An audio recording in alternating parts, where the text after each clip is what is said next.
All right. Well, first off, welcome everyone to Public Speaking Made Easy. I am Michael Pope, truly happy to have all of you on here today for this session. And this is really probably one of my favorite topics to talk about, public speaking. And so I'm just curious, I love to hear. So maybe raise your hand if you've ever had any type of stage fright or fear of public speaking at all.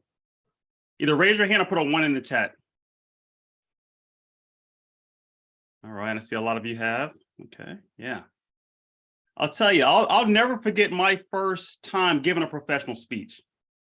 It was the summer of 2003, and I was asked to give a short 4-minute speech about me, and I was absolutely terrified.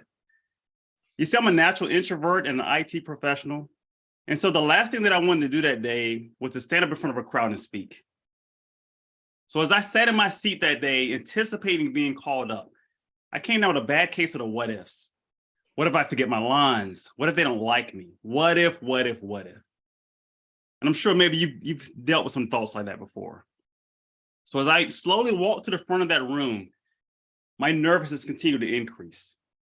I shook hands with the person who introduced me, and my hands were dripping with sweat because of how nervous I was. And I remember looking out at the crowd, and it was maybe 12 people in the room. But just seeing all those eyeballs looking at me, it just really created that nervousness even more. I grabbed my notes and I put my head down and said, "Hello, my name is Michael Pope." Those 4 minutes felt like 4 hours. And when I was done, my heart was still pounding and I slowly walked back to my seat feeling embarrassed. But one of my mentors at the time, Carol Cormerling, she leaned over to me and she said, "Michael, great job, you did it." And Carol gave me some encouraging words. And then later on in that meeting, because it was a Toastmasters meetings, the evaluator came up and gave me some great feedback and really said, "Michael, hey, you have some great strengths as a communicator. And there's 2 things I want you to work on for your next speech." And that encouragement that I received from my mentor, Carol, along with that evaluator's feedback, really gave me the confidence to know that I could improve my public speaking skills. It's been an amazing journey. It's one that I absolutely love being on. And so today, what I'm going to do is actually share some tips with you about public speaking made easy. And I'll be honest with you, I'm still an introvert, and I still get a little nervous when it comes to speaking, to be honest with you. But I've learned how to take that nervousness and use that as fuel to help me prepare better and deliver more effectively. And so I'm going to share some of those tips with you. So this is Public Speaking Made Easy. So I'm going to share with you some slides today. I will make the recording of this available as well as the slides available for everyone who registered for this event. Okay, so that's my gift to you. So a little bit about me. I am Michael Pope, known as the Coach's Tech Guy. I'm a certified speaker, coach, and trainer with the John Maxwell team, as well as Joseph McClennan's Neuroencoding. I'm also a long-term Toastmaster. So I've been in Toastmasters for almost 20 years now. It'll be 20 years this summer. And so I'm a huge fan of personal growth and development. So that's a little bit about me. Now, as I went through the process of overcoming my fear of public speaking and transitioning into the world of, paid speaking, professional speaking, I've had the opportunity to speak to literally thousands of people. In fact, here's some couple screenshots from some of the presentations that I had an opportunity to do in person.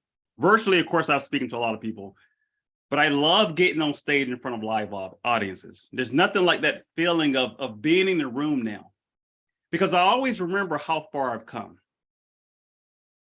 Okay, and so maybe you can feel that way too. So let's talk a little bit about some of the tips for making public speaking easy for you. So one of the things, before I even get into any of the slides that I have here, I really believe the first thing you have to do is really get your mind right. So one of my mentors, Joseph McClennan, he taught me that. He said, Michael, the words that you speak control your thoughts. And so as I think, so I feel. And as I feel, it creates that emotion, right? And that feeling leads to me doing something. And so in this case, it could be speaking. And as I do, I get the results, right? So as I think, so I feel, as I feel, so I do, as I do, so I have. And for me, using positive affirmations has been a huge victory for me in overcoming my fear of public speaking and any type of stage fright that I may have. I mean, I'll literally stand in front of a mirror and I'll look at myself and I say, Michael, I love you. You're an amazing speaker. People love hearing your voice. You have a message to share and people want to hear it. And I'll say words like that to myself over and over and over. I don't have to use the mirror as much anymore because I can literally just either be in the shower, just lay in my bed, and I can have those thoughts going through my head and they put me in the right frame of mind. So that way, when I do take a stage, whether it's in person or whether it's virtual, I am mentally prepared for that opportunity. So I encourage you to start doing words of affirmation for you. It makes a huge difference, right? So yeah, so as I think, so I feel, as I feel, so I do, and as I do, so I have. So let's remember that. And that's from Joseph McClendon III. So the first tip is all about knowing your audience. This is huge. So anytime I'm asked to speak somewhere, I like to get an idea of who's going to be in the audience, right? Am I speaking to high school students? Am I speaking to very seasoned professionals? I had an opportunity to speak a few months back for my job where I work full time. And I was going to be speaking more to newer hires. So these were IT professionals within their first 5 years of employment. And because I knew my audience, I was able to tailor my message to fit my audience better. Right? So that's key. So that's why you really want to take some time and know your audience, because it'll really help. And it's going to help you prepare your message, but also help you really be able to connect with that audience. Meaning any examples or stories that I use, they're going to resonate more with that audience because I know who that audience is. And I can tailor my message, tailor my content to that audience. So that's number one, know your audience. Next thing is rehearse repeatedly. This is pretty common sense, but it's so important to take time and practice your presentations. Now, as the Coach's Tech guy, I tell a lot of my clients and the people that I work with and train, hey, practice the technology you're going to be using as well. So like even for me today, I'm using a new technology for this presentation. Now, this is the first time doing it live, but I've taken time to practice using this particular technology that I'm using here. And so I'm actually using Prezi Video for anybody that's, so I'm playing around with Prezi Video, and that's how I'm projecting my slide up on the screen here. But I made sure that I took time to practice it. And well, I take it back, I rehearsed it actually. And there's a difference between practice and rehearsing. And so rehearsing is really you adding the emotion to it. You're really delivering it like it's the real thing. So anytime I'm asked to speak on stage, like next week, I'll be in Vegas speaking to the Neuroencoding Institute, room a couple hundred people.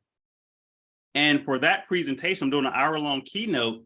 Well, I've gone through the process of rehearsing, right? Visualizing the audience, hearing the sounds in my mind of how they're going to respond as I go through my presentation.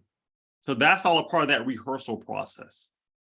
Practice is good too, but you really want to rehearse like it's the real thing. Show up, right? If you need to dress up for the part, dress up for it and deliver it as if you're giving it. And I like to tell people, give it as if, they're paying you $10,000. Put that type of energy into it because it'll pay off for sure.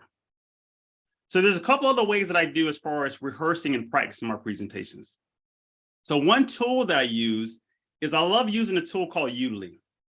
Udemy is a free tool that you can use, and I use it a lot to practice my speeches. I use it for coaching as well, but I love even just working on my own one-on-one speeches. I'll open up Udemy, I'll record my video, and then Udemy gives you analysis of your speech. So it's a great AI, artificial intelligence speech coach. It'll give me feedback on any filler words that I use. It'll comment on my pace of speech. whether or not I'm making eye contact with the camera or smiling, pauses, my whole pace, my cadence throughout, your vocal variety, right? It captures all those little things and it gives you feedback. But I can also use this tool, in which I have, and I can email it out to people and ask them to give me feedback as well. And their feedback gets captured here in Udely, and I'm able to go back and review it. And I can see exactly at what point in the speech they say, hey, right here, consider changing this word to that word, or add a little bit more humor, or add a little more emotion here, right? I can see that in detail using a program like Udely. And I'll provide links. So when you receive the handout, at the end, you'll have links to these tools that I'm referring to as well, okay? So that's one thing that I do. I mentioned before about Toastmasters, right? So like I said, I've been in Toastmasters for almost 20 years now. I use Toastmasters still to this day to practice my material. So before I stand on stage for a paying client, I'll go to a Toastmasters meeting and practice parts of my presentations. And it helps because you get great feedback in Toastmasters. And I love going and speaking to other clubs. So this image here is from I think I did this maybe 2 weeks ago up in Columbus, Ohio. I was speaking to our district leaders about a talk about leading beyond the club. Great opportunity to share there with those leaders. And I absolutely love it because I was able to get great feedback from the people I was sharing to. I think this was a 45-minute talk or something like that. But sharing with them, but working on my skill as a presenter. And so I encourage you, if you are looking to improve your Toastmasters skills, your speaking skills, Toastmasters is a wonderful organization to participate in. I'm currently a member of 2 clubs, and I speak at a lot of other clubs. I'm actually going to be speaking later, or actually next month, for a District 10 for their conference. I'm going as one of their keynote presenters, and that's up north of Ohio here. So their district. So I'm going to be speaking there. Use Toastmasters. I encourage people. It's very, very inexpensive to join an organization like Toastmasters. And once you're part of a club, you can literally get access to all of the clubs worldwide. And so you can always find a time to speak either virtually or in person. And I recommend to a lot of people, do both. It's great to be good on camera, but you also want to be good on a stage too, on a physical stage in front of live people, because you need to get used to the both of them. Okay. So the next resource that I use to help me with my public speaking is the Maxwell Speakers Club. So I'm actually currently doing a Maxwell Speakers Club with a buddy of mine here, Ronnie Cunningham. And the Maxwell Speakers Club, what it is training from John Maxwell and his main speaker coach, Roddy Galbraith. And so it's a pre-recorded lesson where we see a speech from John, and we have feedback from Roddy kind of telling us what John Maxwell's techniques in this speaking, and we can learn lessons from him. And then we also practice our speeches there. So for me, I practice my speeches in Toastmasters. I practice my speeches in the Maxwell Speakers Club, and then I go out to other places to deliver my talks. Okay. And like I said, those links will be available for you in the slides that I hand out at the end. So then also when it comes to practicing, you want to practice with distractions. And obviously you don't have to practice in front of your dog or anything like that. But you want to practice in front of live people, but be used to knowing that there's going to be some noise, there's going to be some interruptions, there's going to be some technology hiccups, right? If I can even say the word, right? But just keep that in mind. Things are going to happen outside of your control. So it's good to practice in those different environments. So then that way, when you do have a distraction in the crowd, or you hear some noise, right? Like for right now, this is a Saturday morning, almost afternoon. I'm going to have neighbors, more than likely, this is Easter Saturday too. So there's going to be neighbors that are going to be cutting their grass completely outside of my control. Hopefully it doesn't get loud, but that's outside of my control. But I have to be able to practice with those distractions, so that way I know how to handle them. And I'll tell you, in one of our speakers clubs, we were watching a video with John Maxwell, and he's brilliant at handling distractions. He actually had an episode where he was about to drink some water and he accidentally spilled the water on himself. And of course he played it off, and he played with the audience because that was a potential distraction. But he knows how to handle that well. He had another situation where, if you've ever seen John Maxwell speak live, he normally has notes out, right? He'll have his binder out, or maybe his tablet out for his notes. Well, he put it on this music stand. Well, if you've ever seen a music stand, and this was in a church, it was a flimsy music stand that's used to handling paper. Well, he put this heavy tablet on it, and it started to bend, then it ended up falling, it dropped his tablet or whatever. And so John went through the few minutes of this, of trying to get this thing stable. But he didn't let that stop his presentation, right? He embraced that distraction and he leveraged it for his presentation, which I thought was masterful. But it's because it wasn't his first time. He's practiced dealing with those type of distractions. So I encourage you to do that. Right, next tip is familiarize yourself with your environment. I know for me, anytime I go somewhere and speak, I like to, if possible, get into the room before it's time for me to speak, so I can get a feel of how things look in the room. If I'm going to be using presentation slides, I want to know, okay, if someone's sitting in the back corner, are they going to be able to see my slides? Will they be able to see my gestures?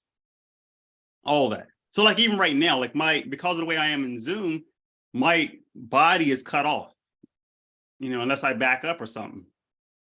So you want to play around with your environment and kind of see how things are going to be.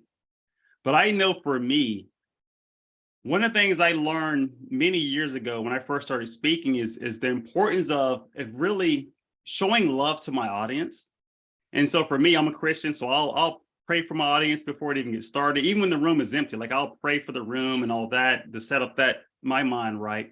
But I'm also thinking about, okay, I'm not thinking about my message. I'm thinking more about my audience. Can I add value to this audience? Can I make their lives better because they heard my message? Right. So I'm comfortable with my environment. I know how the stage works. I'm not concerned about potentially falling off of stage because I know how the stage is set up. I know where the lights are going to come in at. So I'm really comfortable with that environment. That's very important, because I've seen some people, they go speak somewhere for the first time and they have no clue that once they're standing on stage, there's going to be a bright light coming at their eyes. And they were planning to be able to like read some notes or something, but they didn't realize there's this light coming right at their eyes if they stand in a certain spot. But because they didn't practice, they didn't check out their environment beforehand, they're stuck. And you don't want to be like that. So take some time and familiarize yourself with the audience. If you're allowed to get up on the stage or look around the room, do that, because it's going to help, especially if you feel a little nervousness, it'll help with that. Yeah. Next thing, and this was a huge lesson for me, take every opportunity to speak in front of an audience. One of the mentors that I listened to, Darren LaCroix, he talks about how when he first started in comedy before he started speaking, and one of his mentors told him, he said, Darren, never turn down an opportunity to speak. And I heard Darren talking about that, and I was like, yeah, I'm going to incorporate that in my life. Never turn down an opportunity to speak. Now, I'll be honest, over the years, I have turned down opportunities to speak because it was the wrong opportunity. It was either the wrong topic for me or the wrong environment or the wrong timing. That's going to happen. But I never turn down an opportunity to speak if it's the right thing for me to be doing, right? Not because of fear. And I tell you, it's opened up so many doors being willing to do that. I mean, I've been on dozens of video podcast shows and audio podcasts, and I've spoken for paid and for free at lots of different places because I understand the importance of it. So here in this picture here, I was speaking for free at a local high school here in front of a group of I think it was like juniors and seniors. They're part of this organization at this high school. So I had an opportunity to speak for them. It was a free opportunity, but it was very rewarding for me. One, it gave me an opportunity to practice my speaking skills in front of teenagers, which is different from adults, right? But then also, it just gave me an opportunity to give back to the community. Because if I believe that speaking is one of my gifts, then I have an obligation to go out and give that away as much as possible, whether it's for free or whether it's for a fee. But I still have an opportunity to go out. So I encourage you, especially if you're looking at overcoming a fear of public speaking, take every opportunity to speak in front of an audience. If you're the type of person who maybe you're comfortable on a physical stage, but on camera, when it's just you're uncomfortable, do it over and over and over. So Darren LaCroix, I don't have his book handy, but he has a great book, 17 Minutes to Your Dream. In that book, he talks about a challenge, a 77-day live video challenge, where you actually, you pull out your phone and you go live on Facebook. And for us, it was live in his Facebook group. You go live on Facebook and deliver a 1 to 2 minute talk on any subject. But it's all to help you overcome that fear, and it's make it a habit of, hey, I'm feel really comfortable on camera. So I encourage you to do that. Take advantage of every opportunity to speak. I know for me, I went through a period of anytime there was an opening for a speaker at my Toastmasters club, I was like, hey, I'll give a speech. Even if I had to work on that speech that morning, I would prepare a quick talk and get up and deliver it. It didn't have to be perfect, but I wanted to work on the skill of public speaking. So I encourage you, take every opportunity to speak in front of an audience. Look for them, seek them out. If you're looking to get on more video podcasts, if you see someone that's on one or you watch one, hey, ask them, hey, are you looking for more speakers? Are you looking for more people to interview? Hey, raise your hand for it. Next tip is to practice your body language. So this is so key. So part of your body language, especially if it's just on camera, is going to be your facial expressions, right? So it's going to be the eye contact you have with your camera, whether you're smiling, your posture, whether it's open posture versus closed posture. Practice all of those.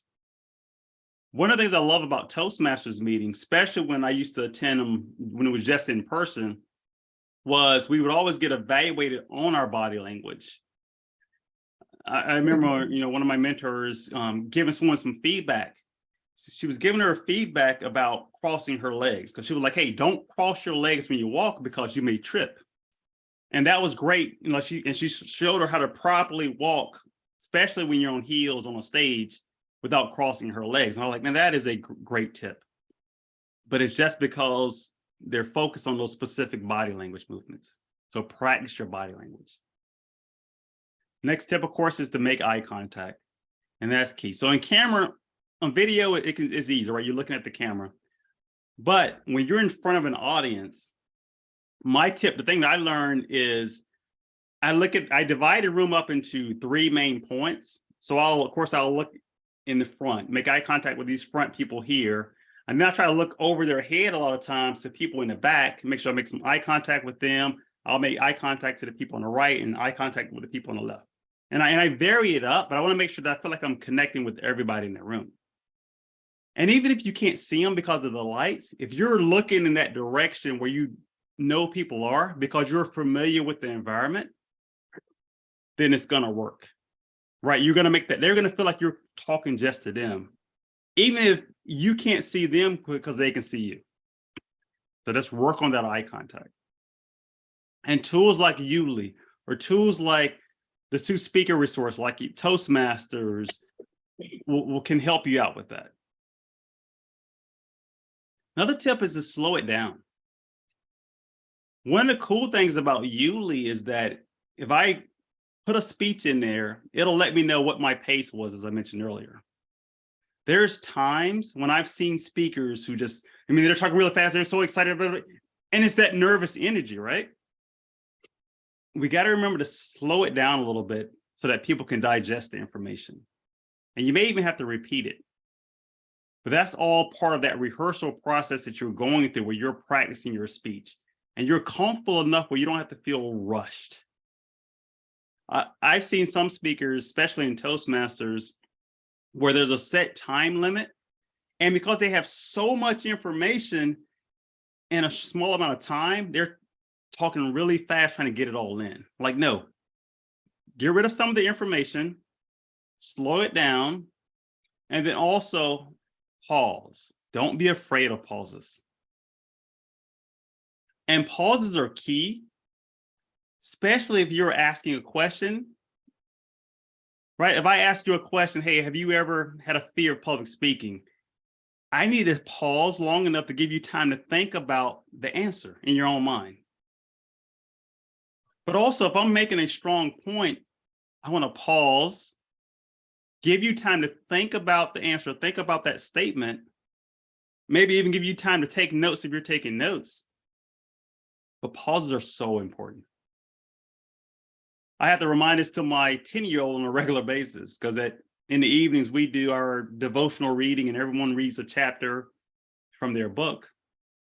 And a lot of times he'll be so excited that he'll just be, because he's a great reader, so he'll be reading. And he used to think it was funny if he got tongue-tied because he was reading so much. We're like, hey, stop. Use the punctuation. There's a comma there, pause. And even if there's not a comma, if it's really, really long, pause, make an invisible comma. Right? Pause, slow down, type of thing. Okay, so let's keep that in mind. Also, you want to practice projecting your voice. So this is really key if you're looking to speak on a physical stage, because there's going to be times when maybe you don't have access to a microphone, or the microphone goes out, and you've got to be able to project your voice. But also you want to use vocal variety, so you don't have that flat monotone. So you can have some highs, you can have some lows, you can have that nice variety in your voice as you're talking throughout. But you have to practice that. Practice it and get feedback so you can make it work. The next tip is all about using humor and emotion. And I have to be honest with you, like I never considered myself to be a funny person. I have a lot of humor. And one of the things I learned from a world champion of public speaking, Craig Valentine, he says, you don't try to add humor, you kind of uncover humor. So just by you telling your stories and using your own examples, there's probably gonna be some humorous moments that come out. But even though it's listed small here, the emotion part, I think emotion is even more powerful, right? If I'm telling a story and I can really share with you my emotion, how I felt, the pain I dealt with, I think that's gonna relate to you even more. I know I gave a speech years ago talking about the first time I faced stage fright.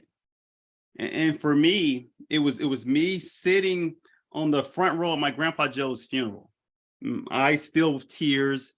And see, my Grandpa Joe was my hero. I mean, I absolutely love my Grandpa Joe. I spent a lot of weekends with him. And so I remember just sitting at his funeral with my eyes filled with tears. And I remember watching people go up sharing stories about my Grandpa Joe. And I remember one of my cousins leaned over and they was like, "Little Mike, are you going to go up and talk about Grandpa Joe?" And in my heart, I really wanted to. Because he had meant the world to me. But I was paralyzed with fear. And so all I could do is put my head down and shake my head no. But on the inside, I wanted to say, yes, I want to go up and talk about him. I want to tell people how great he was, how he impacted my life, how he was a father figure for me when I needed one. But I let fear stop me. Have you ever let fear stop you from doing something you knew was right? Right, so that's an example of adding some emotion, okay? The next thing is watch for feedback and adapt to it. So this is key. This is one of the things that's really helped me out. And one of the main reasons why I continue to stay in Toastmasters is because I love getting feedback on my presentations. That is so important, is learning how to get feedback. Now, obviously there's AI tools that I can get now, but it's nothing like having different members in the audience give you feedback on your presentation and say, hey, this connected well with me, or I didn't understand this point you made, right? Both sides of feedback is really good. So you have to be at a point where you crave the feedback over and over and over. But of course, you've got to understand which feedback to listen to. So for me, some feedback is just for inspiration for me, right? People tell me, hey, great job, this, right? That's inspiration, let me know I'm on the right track.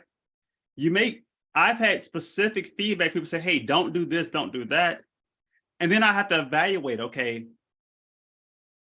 if I hear 5 people tell me the same thing, then I'm probably going to listen to that advice. But if it's just one person's opinion, if it doesn't resonate with me, I may not follow it. Because let's face it, everybody has their own opinion when it comes to speaking, what works with speaking. And we don't want to all do the same thing. If everybody's speaking the same way, then it'll be very boring. So you got to understand, okay, you want to crave feedback, but also consider who you're getting that feedback from and whether or not it makes sense to even accept that particular feedback. Then also ignore the naysayers, meaning you're going to have people. I know when I first started speaking, I had people tell me, oh, you're never going to, you're too shy, you're too quiet, you're too soft-spoken, you're not going to make it as a speaker. They're like, why you? Because I remember when I first joined Toastmasters, and I would tell some of my coworkers, other people that I was around, that I joined, they were like, you don't even like talking up at the table around the family. How are you going to give a speech in front of some strangers? Right. So I had lots of naysayers like that. But you've got to know how to, turn them off, right? Act like it was a hearing aid. You just turn the switch, turn it off, and ignore them. And so for me, it always goes back to, as I talked about at the beginning of the words that I speak, but also the thoughts that I think. Because my thoughts are more important to me than anybody else's thoughts, any type of naysayer or anything like that, right? So even positive, my thoughts are still more important to me than anybody's opinion. And so you've got to be that way. All right, the next tip is to start off on a great note. So anytime you're getting up and giving a presentation, you want to start off really grabbing the audience's attention, but start off on a high. So even it's maybe you're starting off with a story or a question, something to connect and engage with the audience. And for me, that great note for me is, like I said before, is that positive attitude where I am so excited to be sharing this information with the audience. Not because of how great it's going to make me look or anything like that, but it's because of the value that I get to add to my audience. And so it creates that optimism for me, like, yes, I get to share and add value today, right? So you just, that positive energy is it's gonna show. Your audience is gonna feel it for sure. Now, the next tip is important. So if you're using visual aids, right, you want to use them wisely. And make sure you really understand how to use them. You don't want to have so many visual aids that it's too many for your presentation. If you are using tools, like I said, like something like what I'm using right now, know how it works. Like, so for me, I know that I can quickly toggle this off if I need to, or I could, because I know how to use the technology that's in front of me. So if you are using any type of visuals, take time, practice them, make sure you're comfortable with them, but only use what's needed. Meaning there's times when your presentation may not require visual aid and you may not want the audience focused on that. Right? And then you would just turn it off. So if I said, hey, I don't want you looking at this screen right now, I just want you focused on me, I would just turn it off and then I would just be the center of attention only. Versus relying so heavily on the visual aid. So just keep that in mind. Next, turn nervousness into excitement. Right, and I talked before about how even though I've been speaking for a lot, I still get a little nervous, but I like to turn that into an excitement, get me excited. I'm like, okay, I'm nervous because I know that I'm going to affect someone's life today, right? So play games with your mind to make that nervousness positive. Then one thing that'll help. So you got to know your message, know your stories, know your examples. They don't have to be fully memorized, but at least have an idea what you're going to say. You're part of a lot of people's nervousness. Like I've seen speakers before where they're about to be called up on stage and they've got their notes out and they're reviewing their lines. And I'm like, it's too late for that. I mean, right? It's like, you're in trouble if you're having to read your lines right before you go up to speak. I mean, you're in trouble, because I've been there before. It's like you're in trouble. It's like you don't want that to be. Don't let your notes be the thing that you're stuck on right before you get up to speak. It's okay to glance at it a little bit, but when you focus on the audience and this, you're looking to connect with the audience, find out how, what do they need and how you can connect with them. It'll help with that nervousness. You'll be so excited about sharing, because you'll be like, man, I know that when I say this part, that person's going to benefit from it. And you have that level of excitement. Yeah. So yeah, you got to control the butterflies for sure. Next is, if you're using any type of notes, don't read directly, unless you have to. There's some times where you have to read to make sure you get it right. Right? Like if I'm giving some financial information or some stats, I may need to read them word for word to make sure that I give it to you. But if possible, even in that situation, I'm going to do my best to glance at the paper and then look back up at the audience. So that way, when the words come out of my mouth, I'm facing the audience versus I'm facing down. So do your best. Don't try not to be stuck there. I know I had an opportunity. Actually, I'll say this in the next slide. So yeah, so you're gonna have specific speeches that you do that may require you to do more reading, like delivering eulogies as an example. So I talked at the beginning about my mentor, Carol Kermeling. Well, Carol was my mentor and friend for about 16 years. She passed in, I believe it was May of 2019, and Carol passed away. And I remember her son, talking to her son on the phone. I didn't know her son, but he knew who I was, because I had helped his mom out a whole lot, and she helped me out, of course. But I remember him talking to him on the phone. He said, "Hey, Michael, would you be willing to do mom's eulogy?" And to be honest with you, that was my first time ever doing a eulogy. But I was so excited for that opportunity, because she had meant the world to me. She really had impacted my life. And so I remember standing there, even though I had my notes in hand, delivering that eulogy. It brought back so many memories, because I remember being afraid to even speak up a couple sentences at my grandpa Joe's funeral back in '94, and that transformation that I had made to be able to get up and deliver her eulogy with confidence and love. But there's going to be times when you have to deliver something like that, and you're going to be filled with emotions, and you've got to know how to control your emotions. Let the emotions flow, but don't let them take over your presentation, so that way you can effectively deliver whatever you're trying to deliver. But it's going to take practice, right? I practiced delivering that eulogy before the real thing. And I think in that case, I think I did it by myself. I was just one of those, stand in the corner, read type of thing. But I rehearsed it as much as possible beforehand.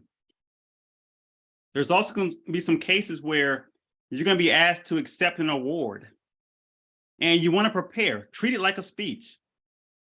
I love it when you're watching something like the Grammys or something, and all these, these actors and things, they're sitting in the audience, and because they know they're nominated, and they win, they get up there and they take the paper out their pocket or whatever, and they'll read it, because they're professionals, right? They know that, well, some of them. So some of them, they're able to take the paper out and they're able to deliver their acceptance speech. And then you have some who are like, they're like, dude, you knew you were nominated and you had a good chance of winning. Like, they get up there, they're not prepared at all. They're like, and you're like, man, you're a great actor, but you're a horrible speaker, right? Because they hadn't practiced it. So if you have an opportunity where you're nominated for something, you're going to be accepting an award, prepare for it. And like one of my mentors always told me, hey, always be ready. One of the things growing up in the South, they always say, you want to have a testimony and a sermon ready to go. He's like, always be ready, because you just never know when you're going to get called up to have to do something. So definitely do that. Next tip here is about introducing speeches. So you may be asked to MC an event or introduce a speaker. Well, that is still technically a speech, and you still want to be prepared as much as possible for that. Meaning, if someone sends you over their introduction, read through it out loud like it's the real thing. Prepare, right? Rehearse like it's the real thing. So that way you're introducing that person, you can give them the introduction they deserve. You know, I've been introduced before by people, and you can tell it's like their first time looking at my introduction that I sent over weeks before. I'm like, really? and they're reading and they're mispronouncing words. I'm like, come on. So practice it like it's a real thing. Yeah. Say thank you when you're done. So this is always mixed in the industry. I've had some speaking coaches say, hey, you never say thank you to the audience. They should be thanking you. Right. I understand that. I understand that. But for me, I love saying thank you. Right. Because I understand that the most precious thing that we have is our time. So like even today, this is Easter Saturday. Hey, I appreciate all of you being here with me today, live in this Zoom. I think I had over 40 people or so registered for this.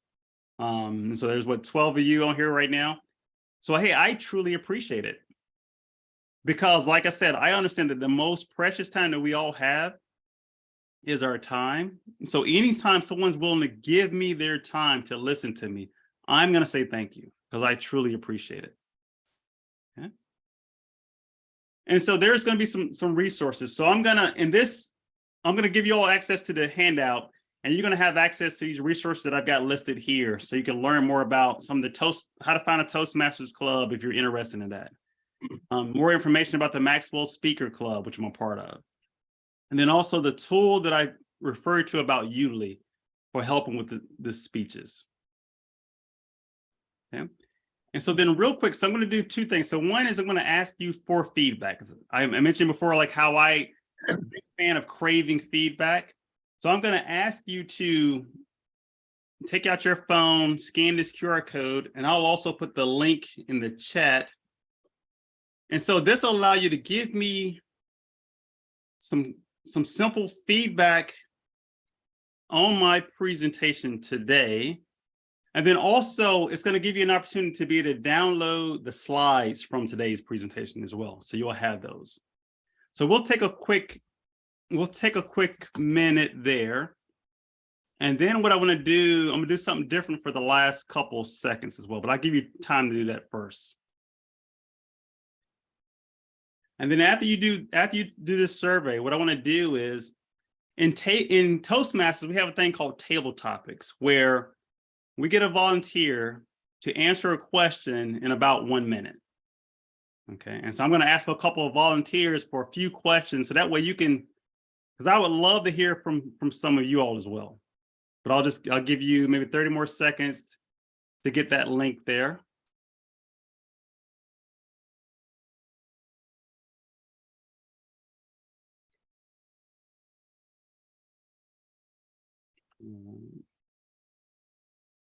Is that link talk.ac/Michael J.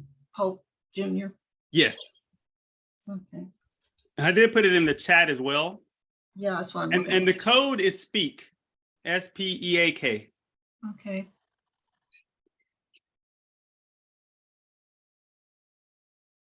So you can just scan the QR code, or you can just go directly to the link talk.ac/Michael J. Pope Jr.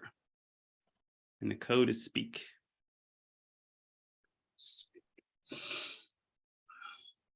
Okay.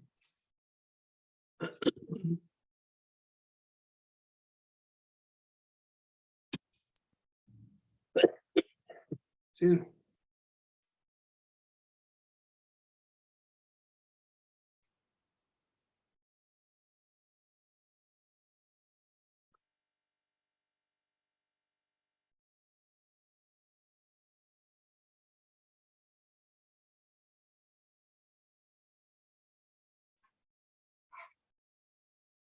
All right. All right. So then I've got 3 table topic type questions that I like. So can I get a volunteer for my first question here? Let me see if I can see everybody.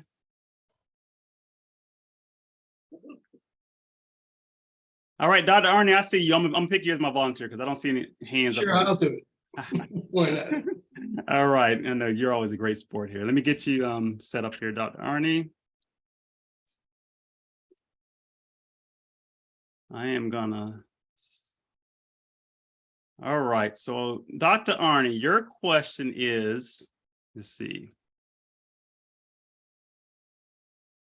1 second here, let me get it up.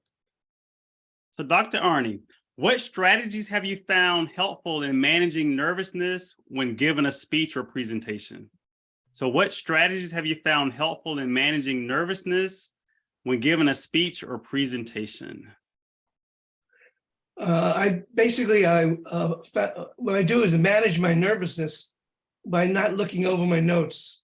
I find that I've rehearsed it many times already, and I need to go with what I know and not worry about if a word is misspelled or I say something. I just want to have a good presentation and get the audience to know that they're benefiting by listening to me talk. Awesome, thank you. Good 30 seconds, all right, good job. All right, so let me see here. All right, who would like to go next? Any volunteers out there for my next question? I'm volunteering. Oh, who was that? Was that you, Dr. Shirley? Yeah. All right, let me find you so I can pin you here. All right, so let me go to your question. All right, this would be good for you. So Dr. Shirley, That is good for me.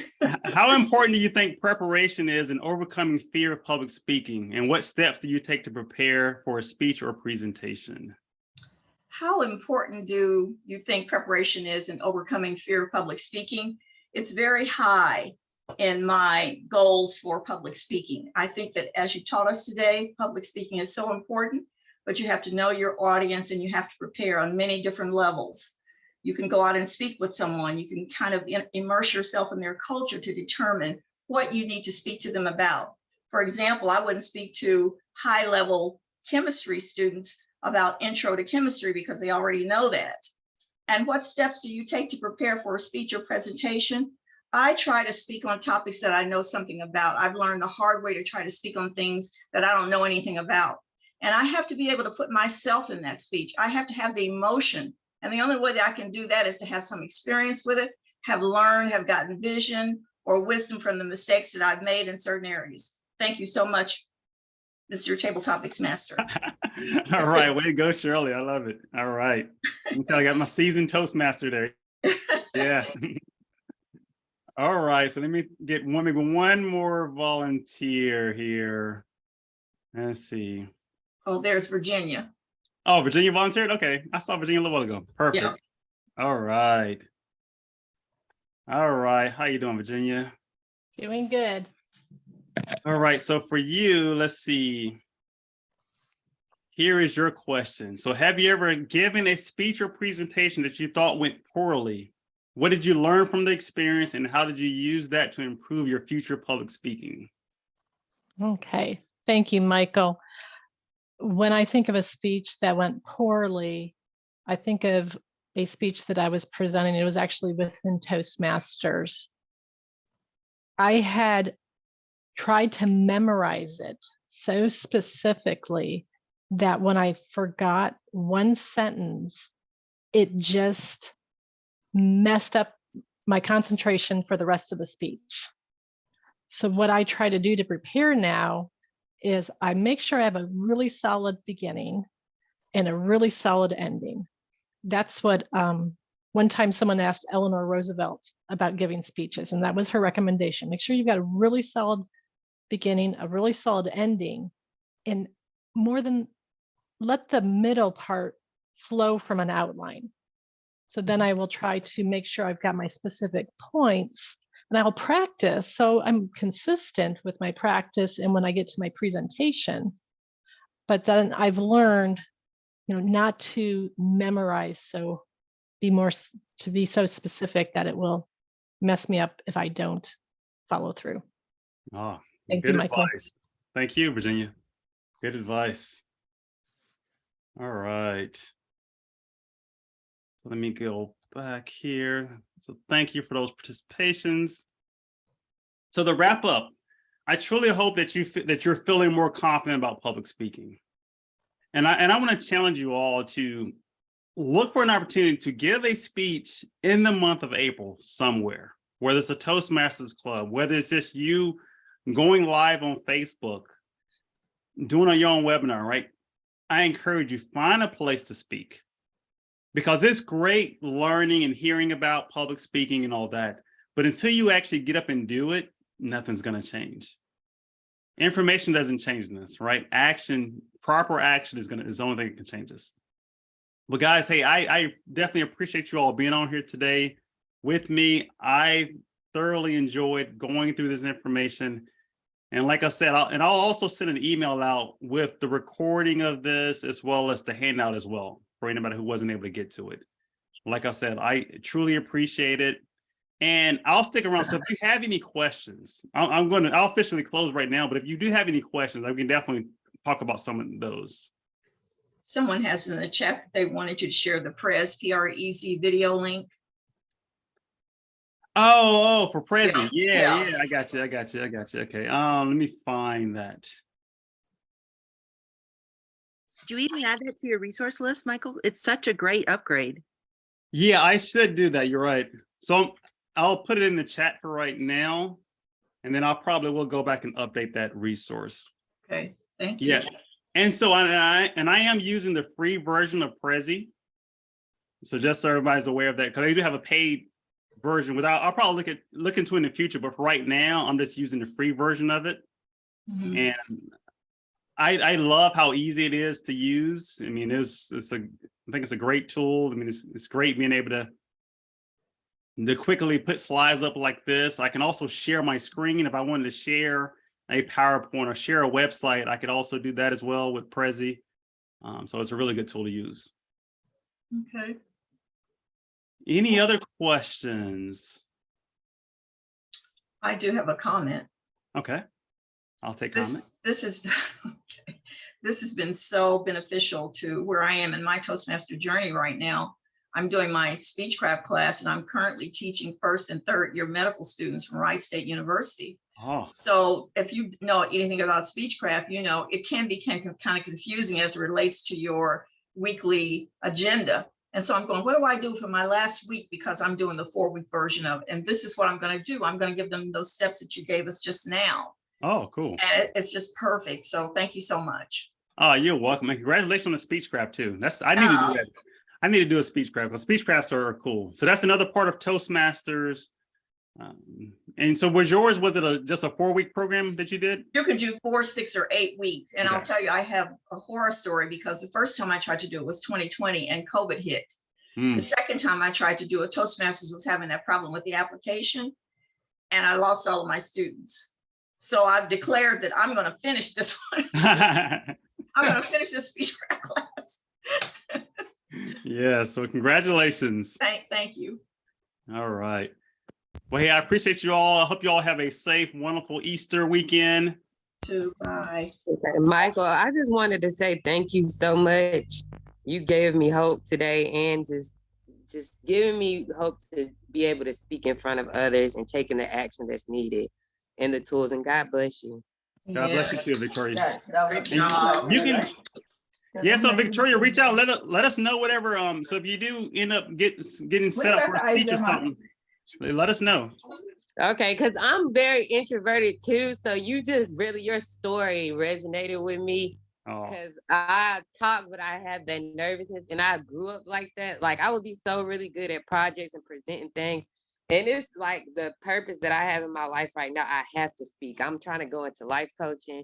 Oh, yeah. And do some webinars. So I'm really trying to work on my speech and communication, because I need it. And I got to get past that nervousness and anxiousness. And I've been doing a lot of webinars and classes and Good. groups lately with others, but I'm getting ready to start my own. So thank you so much. Thanks for the You're tools. welcome. And if I can help with anything else, I am the Coach's Tech guy. So if you do need help there, I'd love to hop on a call with you. We can talk more about it. Okay, thank you so much. Hey, Mike. Good show as always, man. Hey, Lloyd, How how are you you? doing? I'm good. How are you? Good, good, good. Good show as always, man. Yeah, good to see you, man. How's New York treating you? Man, listen, man, I'm putting one foot in front of the other. You know, it's fast paced, but I learn how to, go at my own pace. Yeah, that's all we can do, man. That's all we can do. Exactly. Good job as always, man. Good. Thank We know how to find one another. Have a happy Easter with your family. You too, man. Thank Take you. care. Later. Bye. All right. Well, hey, you guys enjoy the rest of your day. Thank you, Michael. Thank you. Michael, Appreciate you all. have a great Bye-bye, Easter for your family and you. Thank you. You too. Thank you. Coach Anthony, all right. Miss DC, all right. Coach Mary. Thanks so much, Yeah. Mike. Thank you. You're welcome. You're a blessing. Great